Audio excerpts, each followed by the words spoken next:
Hi, this is Ken for the staff of the Bryant Museum. We want to thank y'all for watching us on Facebook. Turn in a question for us for our players. And we got one of Alabama's greats, one of football greats, John Hanna, with us today. Mr. Hanna, good afternoon. Good afternoon. How are you doing? We're doing pretty good. Why don't you tell people where you are and what you're doing today? Well, I'm in somewhere in between Bluntsville and Arab on the farm. I finally started living the dream instead of chasing the dollar.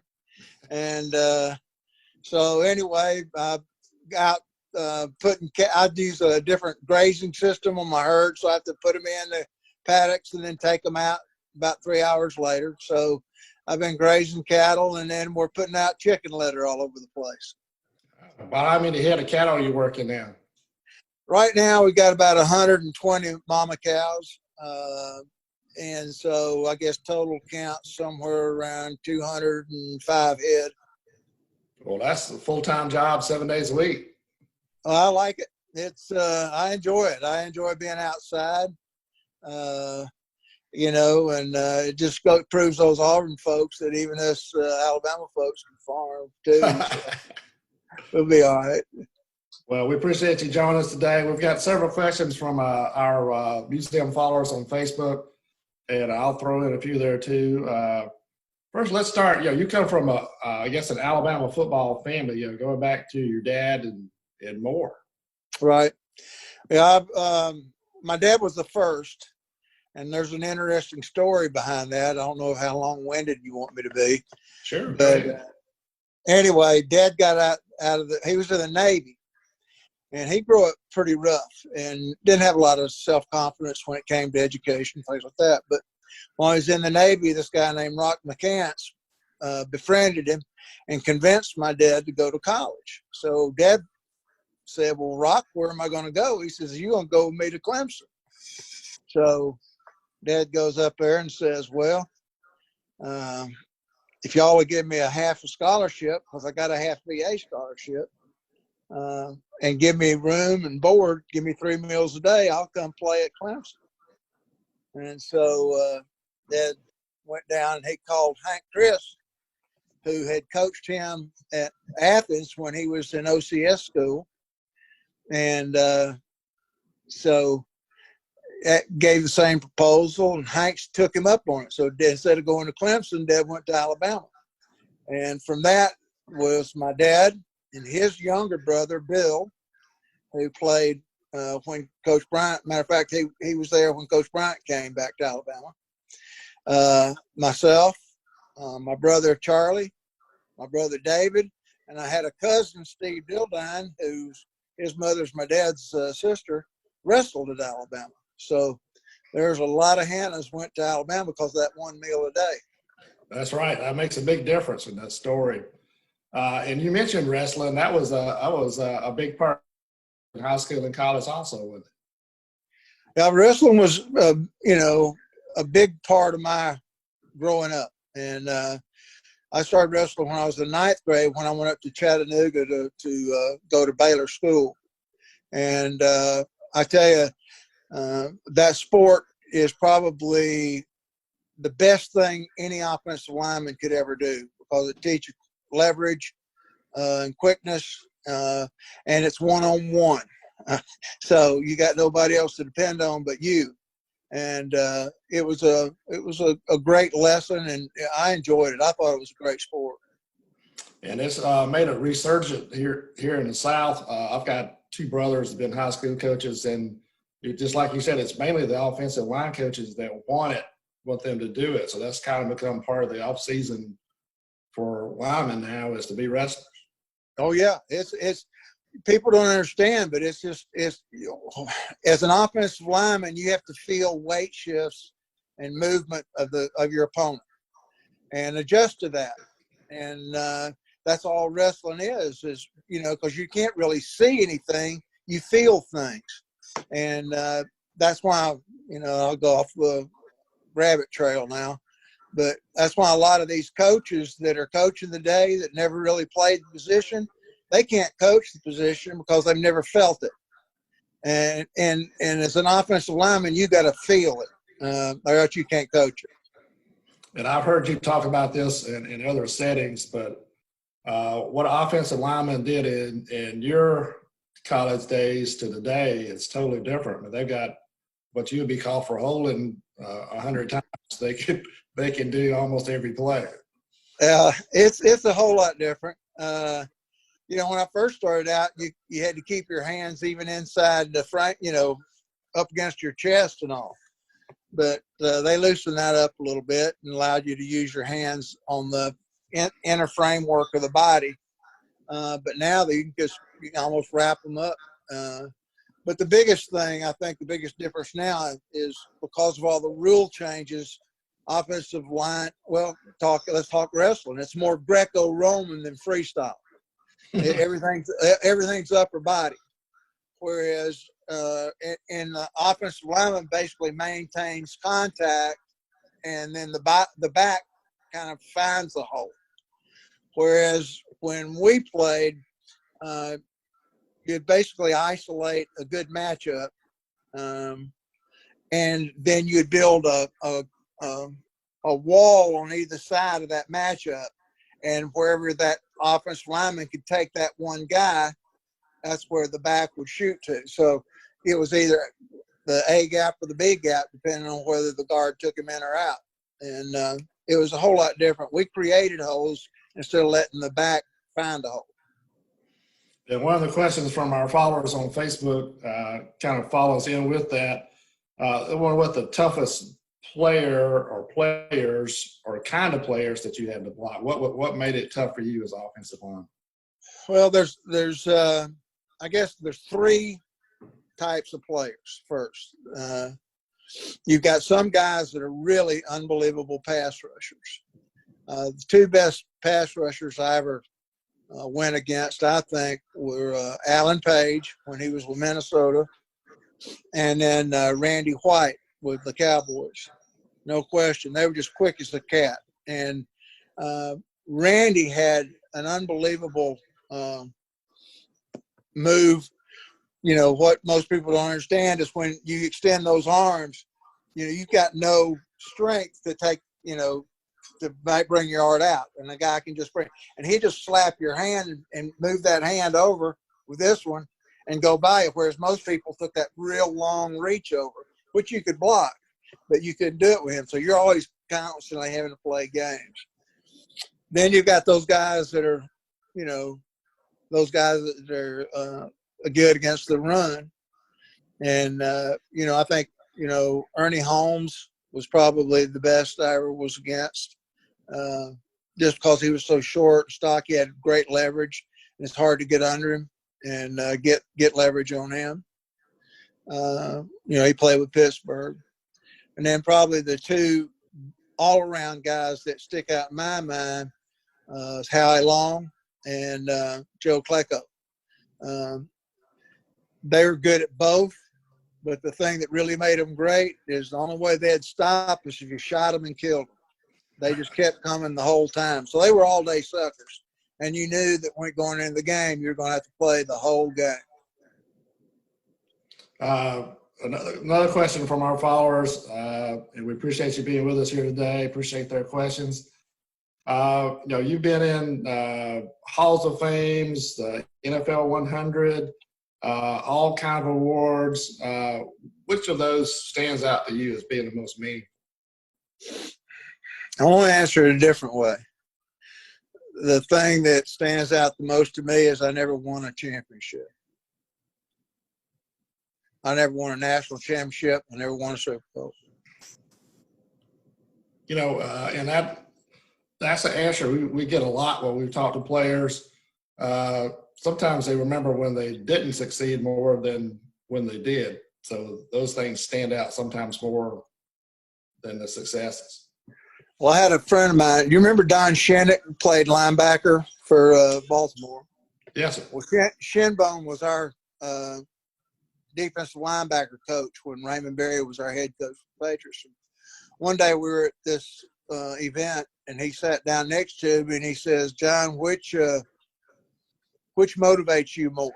Is it the fear of getting beat, or is it the hope of success. And I looked at him and I said, the fear of defeat. So he didn't say anything. Finally, I looked. I said, "Well, Don," I said, "What have you asked this little question to a lot of people?" He says, "Yeah." And he said, "Well, how do most people answer?" He said, "Most of the good ones say fear." And I think that's a big motivation, is fear of failure. It's a huge motivation. Yeah, I think that's a great answer. I think we've heard that a lot through the years. You know, the way fans remember the game and players remember the game kind of different. You know, what's the important play to a player sometimes it's not the important to the fans. It's a totally different way of seeing the. Yeah, it's totally different. You know, you're just, you know, you never want to embarrass yourself. You never want to let your teammates down. You just, I don't know. It's just, you know, our job is to protect people. And the worst thing in the world was to see your quarterback or running back get banged up because you let somebody go. And it was just, fear of failure was big. Well, that's a very interesting answer. Another question from our followers. They want you to talk about Coach Bryant. He called you the greatest lineman he'd ever coached. But what are some of the things you learned from Coach Bryant that weren't football related? Well, first of all, I want to tell you, you know, what he told the press and what he told me were two different things. When I remember back when I played, the draft was in January, end of January.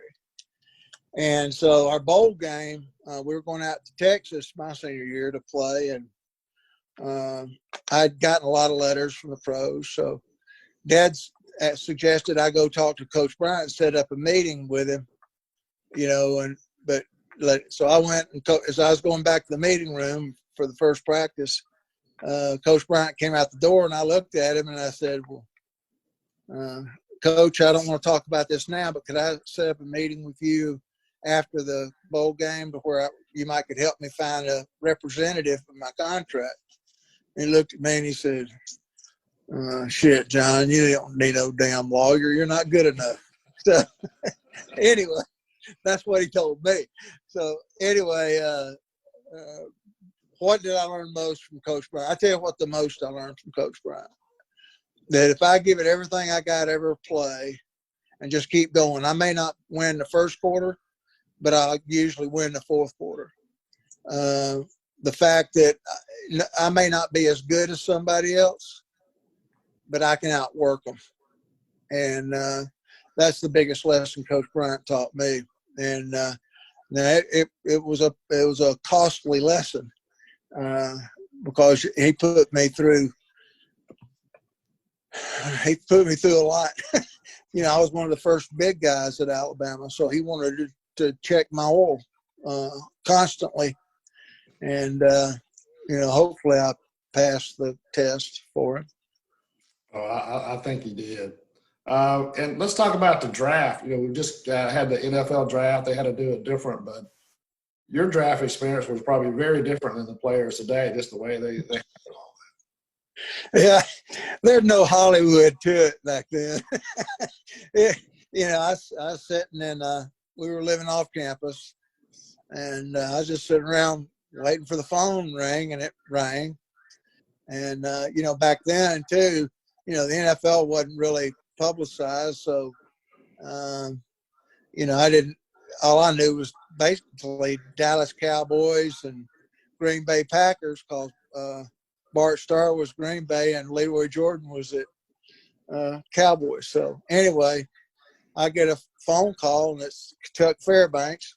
And he says, "John, just want you to know that you've been drafted by the New England Patriots." And I said, "Great," and I appreciate it. And he says, "Well, we've got to get to work, so I'll give you a call in a few hours, and we'll want to set up a time for you to come up here and let's get to visiting." And I said, "All right." So anyway, first thing I did when I hung up was find out where the New England Patriots were located. I'd never heard of them before.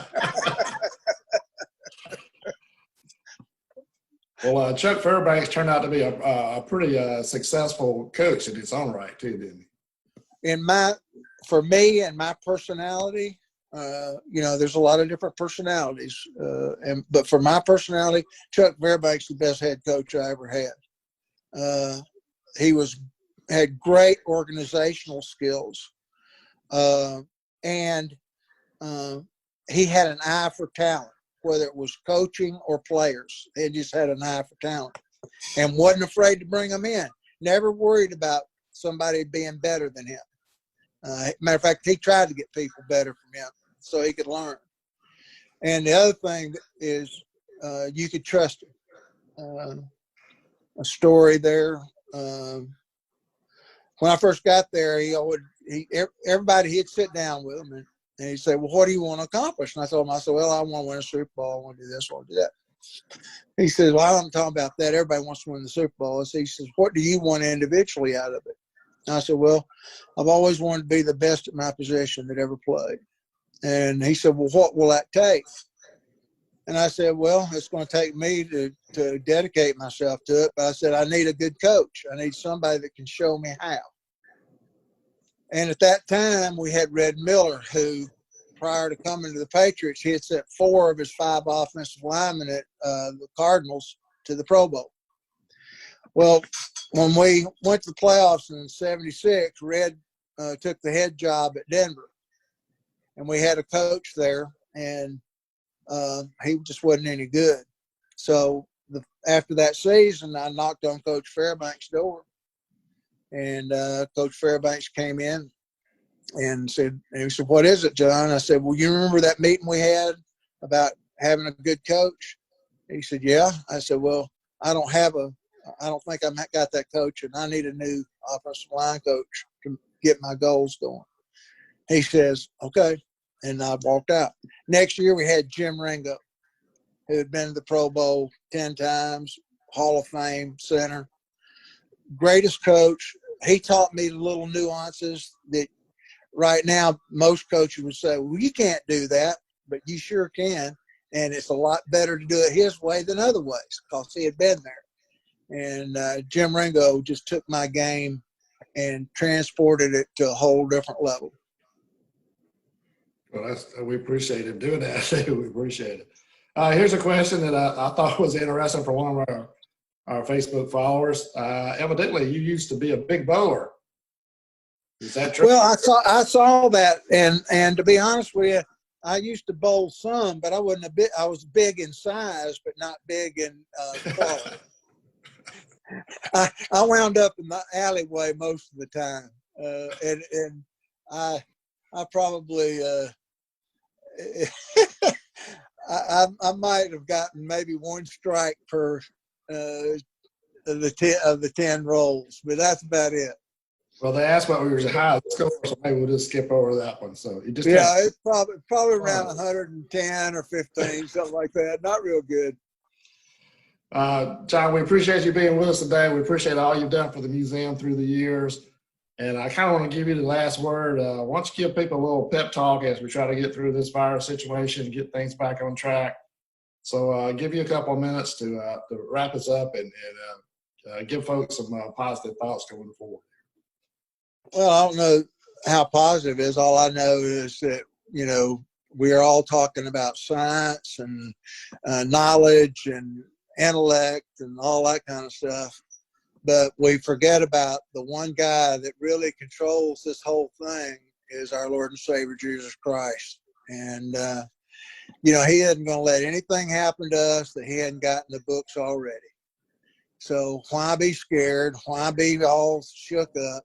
That's why we got faith. We can have faith and believe that he's there. And it's like the 3 guys that went in that furnace, the Nebuchadnezzar looked at him and says, well, did you know that God was going to rescue you from that fire? They said, well, no, we knew he could, but we didn't know if he would. And that's kind of like the approach you got to take. I don't know if he's going to spare me this or not. But you know what? If he wants to, he can. And I'm just going to leave it up to him and rest easy. We appreciate it, John. Thanks for your time. Thanks everybody for watching us on Facebook, YouTube, following us, share this with your family and friends. And one last thing, roll tide. Roll tide. Thanks.